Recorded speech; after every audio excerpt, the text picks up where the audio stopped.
Great big donut rolling down the road is a cotton picking smash. That's a great song. And what a wonderful rendition of that. Man.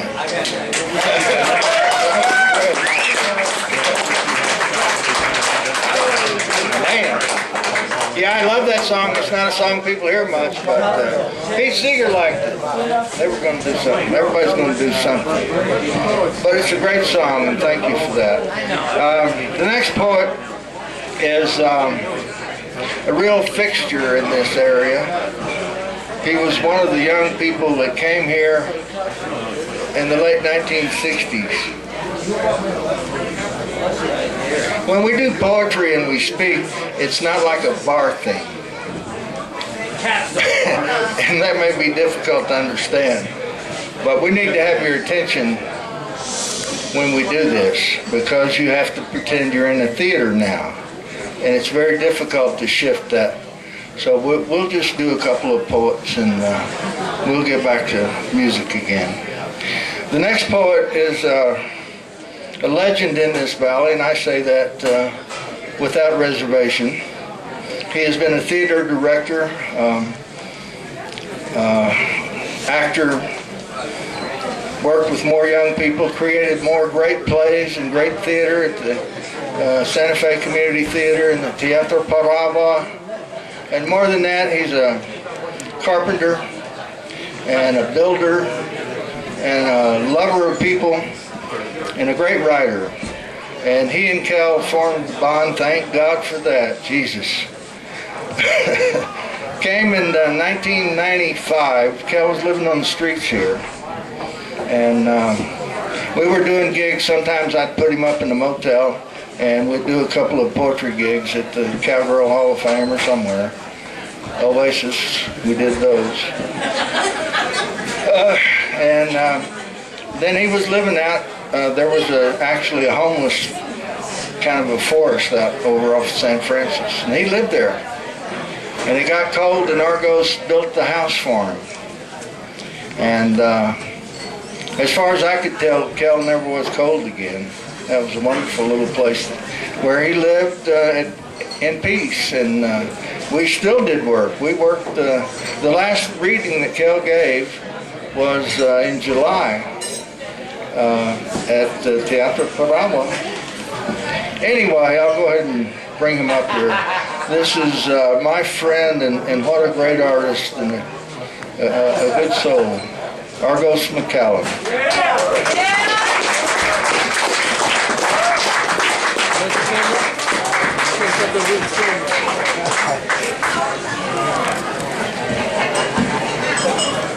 Hello, it's great to be here. Kendall stole some of my intro, but I actually did meet Kell at a poetry reading in Fort Worth that our good friend Mary Muir set up, and we did read, the last time we read was this July. Kell's eyesight was failing, and he was improvising the poems that he was reading at that time. So, but Kell would sit out in the yard every evening, look at the moon, and he loved words. Words was his thing.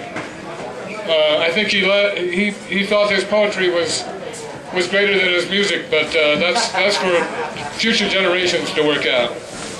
I have a letter here from Annie Minniebrooker, one of his friends in California.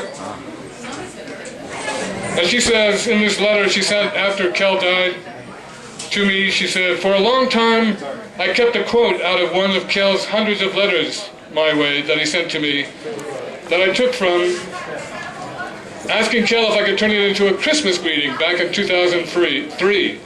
Of course, he said.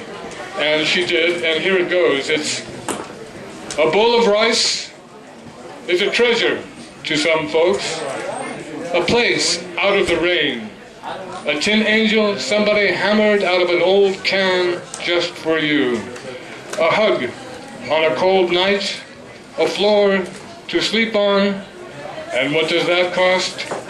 Just a piece of your heart." Kell Robertson. Yeah.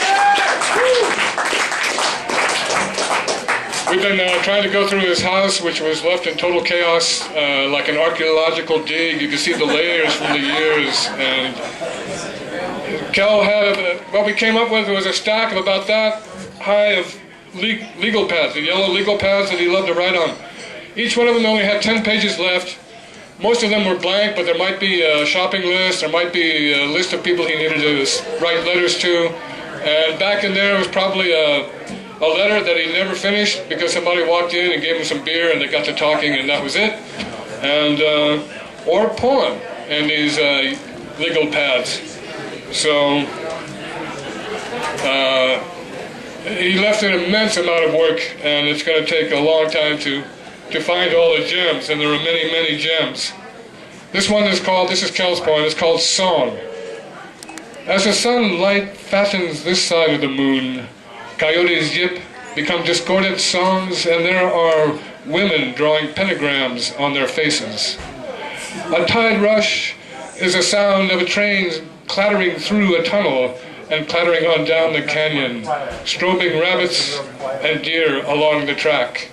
My heart, caught by surprise, cowers in the low brush with them. A river to ride through that hidden peace on myself, where ersatz witches dance jerkily around a fire made of Bibles. Sour smoke rises in the stillness. I need to find that river again.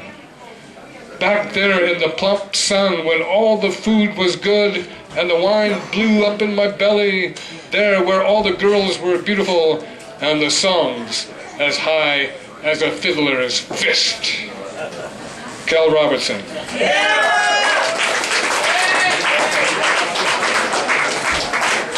I've got two more of Kell's typed poems here. They were scattered all over the house. We've got them all in a drawer now, about like that.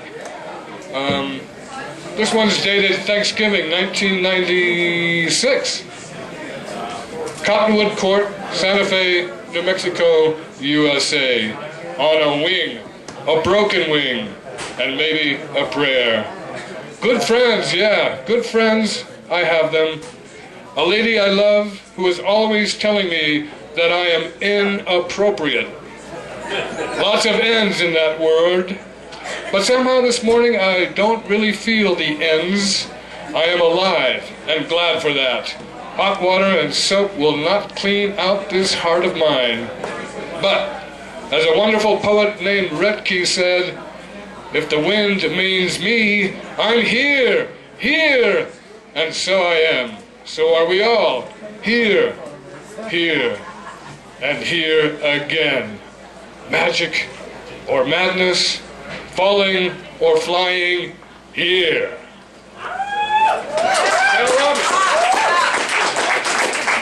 And I know there's a lot of people that want to read and play tonight, so I'm going to read one more of Kell's.